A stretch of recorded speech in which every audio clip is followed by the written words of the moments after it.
안녕하세요, 다우월드입니다. 11월 10일에 올라온 파이코 팀의 공식 트윗 하나를 제가 공유해 드리겠습니다.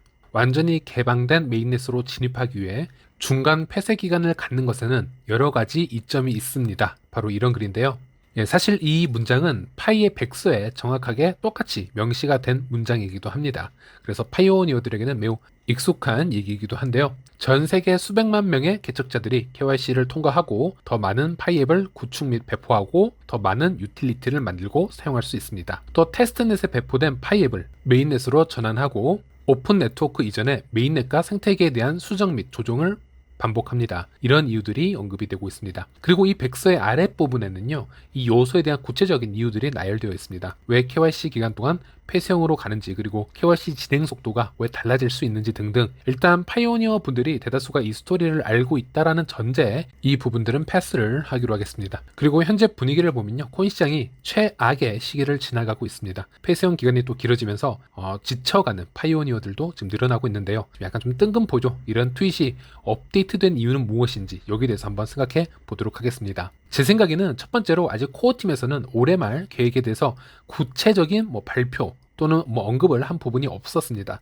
하지만 현재 커뮤니티에서는 타임라인이 이미 확정이 된 것처럼 여러 가짜 루머들이 지금 돌아다니고 있습니다. 이렇게 되면 성급한 기대감이 오히려 나중에 더 큰 실망을 불러올 수 있습니다. 즉 그 상황에 대비해서 올해 말에 KYC나 오픈 메인넷의 완료 이런 것에 포커싱을 맞추는 것보다는 현재 지속되고 있는 폐쇄형 메인넷의 중요성을 그리고 이점을 더 부각시키고자 하는 파이코 팀의 의도가 반영된 트윗이라고 생각할 수 있겠습니다. 그리고 또 하나는 백서나 이 트윗에도 명시가 된 것처럼 생태계 부트스트랩을 위해서 방화벽으로 외부와의 연결을 차단하고 있는 기간이 바로 이 폐쇄형 메인넷이다 이렇게 얘기를 하고 있습니다. 이 말은 초기에 생태계 부트스트랩을 만들기 위함은 외부 시장의 분위기와도 매우 밀접하게 연관이 되어 있음을 코어팀도 이미 인지하고 있다라는 얘기가 되겠죠. 현재 최악의 코인 시장의 분위기를 무시해버린 채 폐쇄형의 방화벽을 걷어낸다라는 것은 생태계 부트스트랩을 만들어 오기까지의 노력과는 매우 상충하는 충돌되는 부분이라고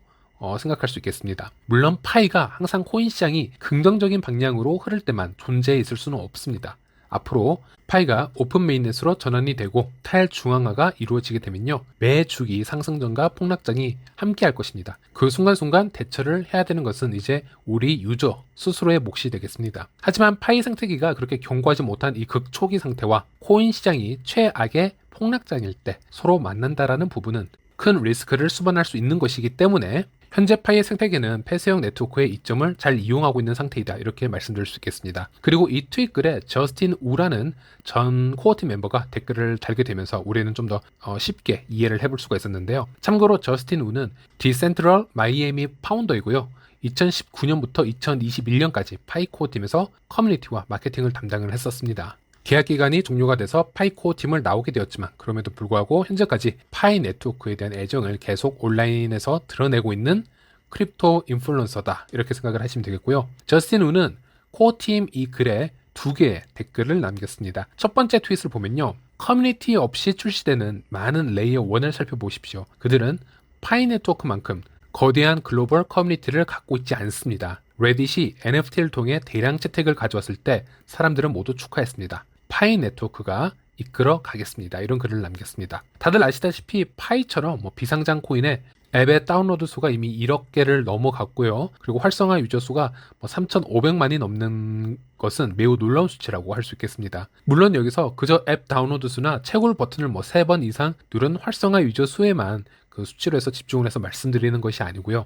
전체적으로 이 노드의 수 또는 이 노드의 분산 정도, 즉 국가나 지역의 탈중앙화를 보았을 때 얼마나 건강하고 탈중앙화가 잘 이루어졌는지 이런 것으로도 파이의 커뮤니티 파워를 확인할 수 있고요. 또 트위터 팔로워 수를 확인을 해보면 현재 200만 이상이 되었다는 것을 알 수 있습니다. 현재 솔라나와 매우 흡사한 수치를 기록하고 있는데요. 이미 트위터 상에서도 크립토 프로젝트 중 탑 10에 이미 진입한 지는 꽤 되었습니다. 즉 한두 가지의 수치가 아닌 전체적인 수치 데이터를 모두 가져와 보았을 때도 이 레이어 1 블록체인 생태계 안에서 특히 메인넷을 가진 생태계에서도 파이 네트워크가 비상장에 아직 개발이 끝이 나지 않는 것을 감안했을 때는 매우 이례적인 케이스다라는 것을 저스틴 우가 얘기를 하고 있는 것입니다. 그리고 이어서 레딧과 NFT를 언급하는 것을 볼 수 있는데요. 이 부분이 어떤 내용이냐면요, 최근 기사를 몇 개 보여드리겠습니다. 미국 최대 온라인 커뮤니티인 레딧이 대체 불가능 토큰 NFT 거래 시장에 강자로 거듭나고 있어 주목됩니다. 미국 레딧의 NFT 아바타 거래액이 24시간 기준 20억 원을 넘어선 것으로 추정되고 있습니다. 레딧의 NFT 월렛 이용자 또한 무려 250만 명으로 글로벌 1위 NFT 플랫폼인 오픈시의 기록을 넘어선 것으로 전해졌습니다. 네, 실로 놀라운 뉴스입니다. 레딧은 지난 2005년 문을 연 커뮤니티 서비스인데요. 미국 최대 소셜 공간으로 불리우고 있습니다. 월 순 이용자만 약 4억 명 규모에 달하고 있습니다. 월렛 활용자 규모가 이미 오픈시를 넘어섰다라는 점에서 웹 3.0이 아닌 기존의 웹 2.0 등 인터넷 빅테크 사업의 NFT 표준화에 대한 기대감도 같이 증폭되고 있습니다. 생각을 해보시면요. 우리가 현재까지 NFT 거래로 가장 유명한 대표 플랫폼을 하나 찍자면요. 오픈시 정도로만 얘기를 하고 있었는데요. 그런데 막상 레딧과 같은 소셜 플랫폼에서 NFT 거래를 시작을 해보니 우리의 기대치를 훨씬 뛰어넘는다라는 것이죠. 그만큼 크립토 관련해 이 소셜과 커뮤니티의 사이즈는 매우 관련이 깊고요. 그 시장의 잠재력을 대변하는 부분이다.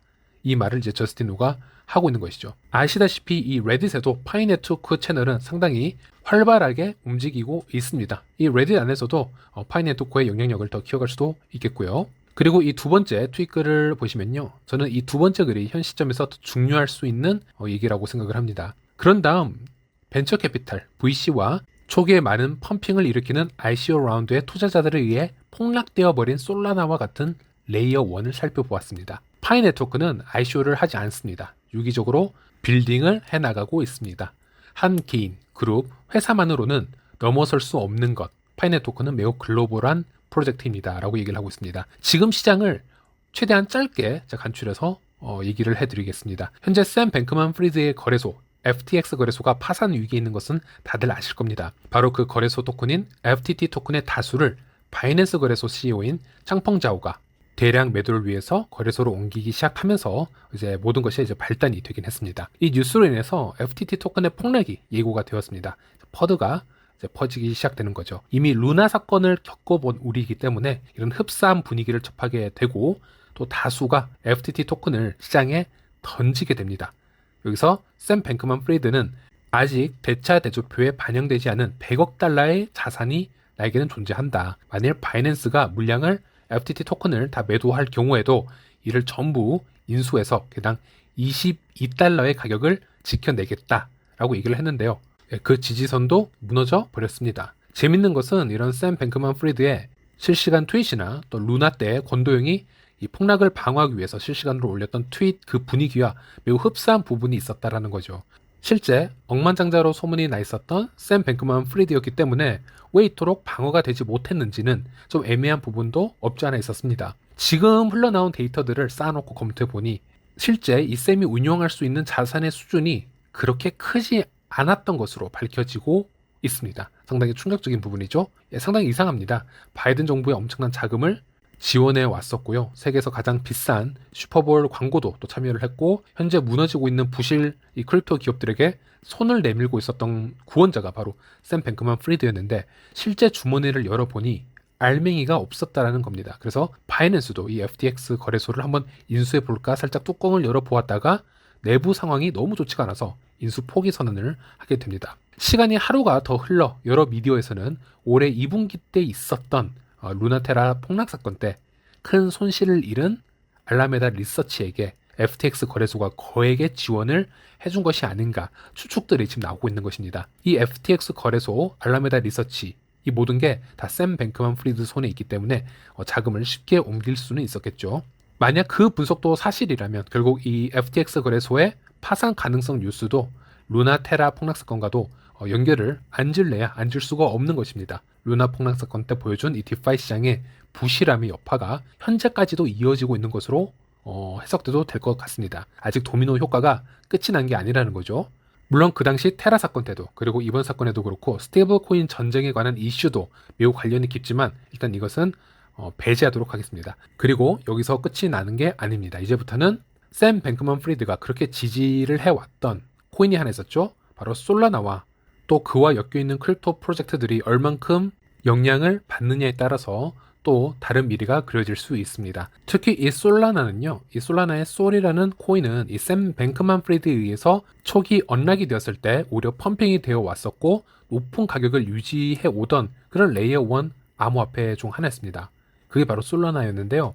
여기서 이 솔라나의 노드뿐만이 아니고 이 토큰 알로케이션, 즉 초기에 이 토큰 분배부터 매우 중앙화가 되어 있었기 때문에 그런 점이 또 장기적으로 보았을 때 솔라나의 매우 큰 리스크로 지적이 되어 왔었고, 솔라나의 블록체인 자체의 문제 말고도 대략의 언락이나 솔랜드와 같은 디파이 붕괴 등등 잠재적인 위험은 항상 존재해 있다. 이렇게 저도 지난 영상에서 말씀을 드린 적이 있었습니다.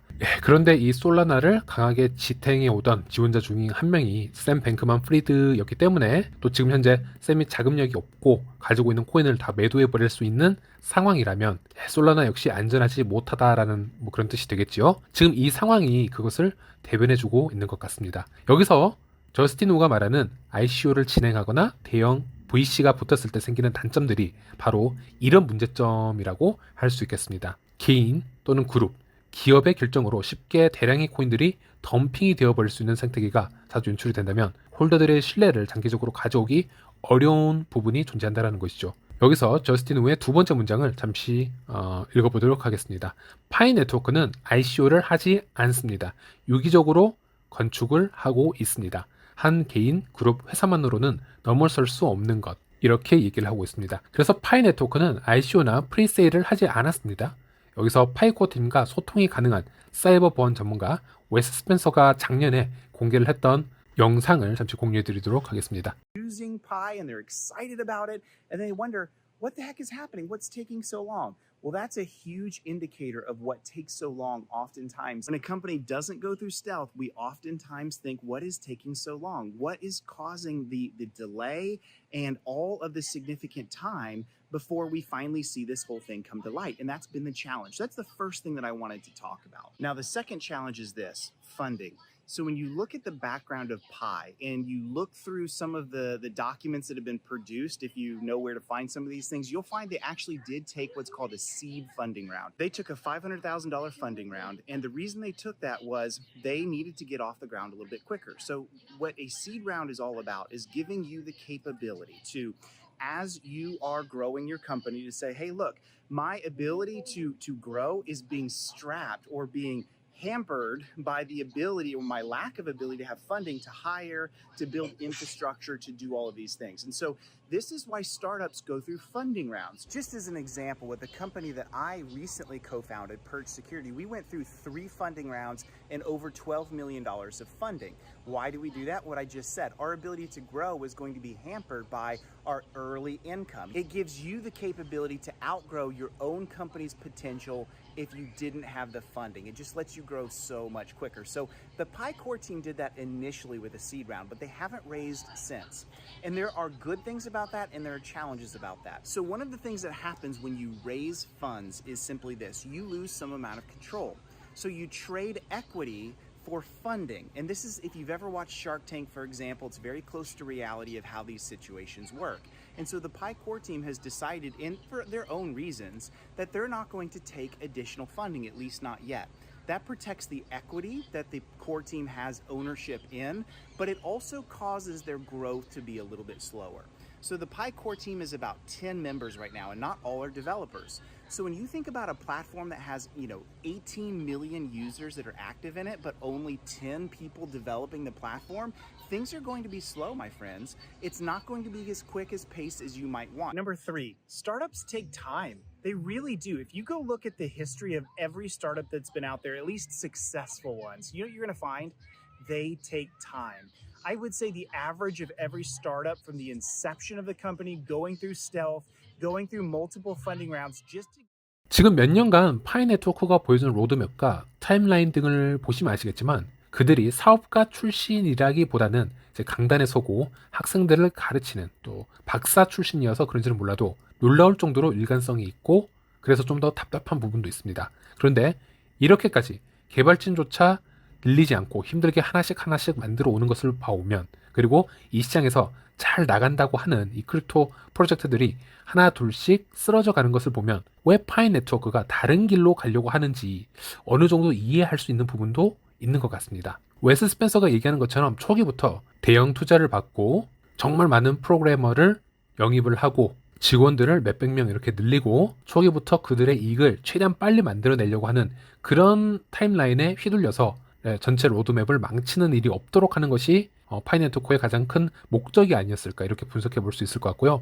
저스틴 우의 말처럼 솔라나나 파이네토코 모두 똑같은 레이어 1 블록체인이지만은 이런 점에서 즉 초기 상태에서 큰 근본적인 차이가 발생하고 있다라는 것 말씀을 드리고 싶었고요. 네, 오늘은 여기까지인데요. 제가 현재까지 코인 시장을 바라보면서 정말 이토록 이 파이의 다음 행보가 기다려졌던 것은 정말 처음인 것 같습니다. 그만큼 현재 지금 코인 시장이 건강하지 못한 상태이고요. 저도 계속 뉴스를 보면서 머리가 아플 정도로 큰 딜레마에 지금 빠져 있는 상태라고 저는 생각을 하고 있습니다. 그래서 파이 네트워크 같은 경우는 이 딜레마를 어떻게 해치고 나갈 것인가, 어느 방향으로 나갈 것인가 저도 정말 궁금하고요. 이 부분에 대해서는 저도 매일 공부를 해서 여러분들께 공유를 해드리도록 하겠습니다. 네, 여기까지입니다. 시청해주셔서 감사합니다.